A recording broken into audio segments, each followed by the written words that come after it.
नमस्कार मंडळी, रामकृष्ण हरी, श्री स्वामी समर्थ. शुभ सकाळ सर्वांना.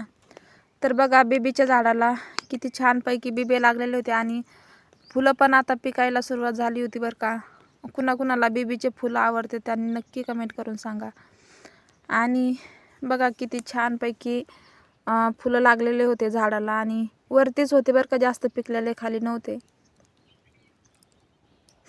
तर बघा, मी अशा प्रकारे एवढे मला सापडले होते झाडावरती, मी एवढे तोडून घेतले होते. तर नक्की सांगा कुणाकुणाला आवडते बिबीचे फुलं, त्यांनी नक्की सांगा. आणि बघा, इकडं आपलं राजम्याला पाणी चालू होतं, रेन पाईपना पाणी चालू होतं राजम्याला. आणि हा राजम्याचा व्हिडिओ मागचा आहे बरं का दादा आणि ताई, म्हणजे याला 10-15 दिवस होऊन गेलेत. आता राजमा मोठा झालेला आहे.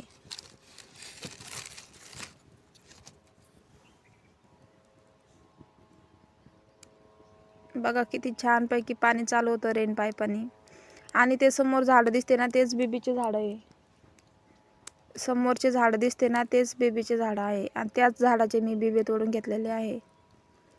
आणि संक्रांतीसाठी खूप महाग होतात बरं का बिबे. 50 रुपये 60 रुपये छटाक भेटतात सिटीमध्ये, आणि गावाकडं आम्हाला तर फ्रीमध्येच भेटतात.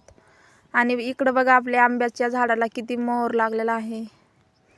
किती छान मोहर आलेला आहे आंब्याच्या झाडाला.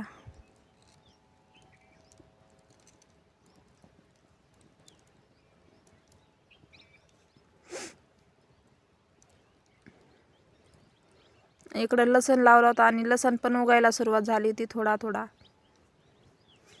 तर नक्की सांगा आंब्याच्या झाडाला मोहर कसा लागला कसा नाही. कोणी नवीन असाल आपल्या चॅनलवर तर आपल्या चॅनलला नक्की सबस्क्राईब. तुम्ही अगोदरचा राजमा बघितला आणि हा राजमा बघा किती छान झालेला आहे. आणि तुमच्या इकडं पण हे पीक असतं का नक्की सांगा बरं का राजम्याचं.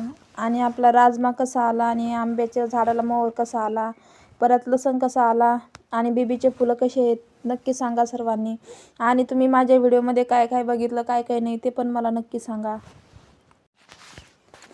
आणि मग तुम्हाला कसं वाटलं शेत कसं नाही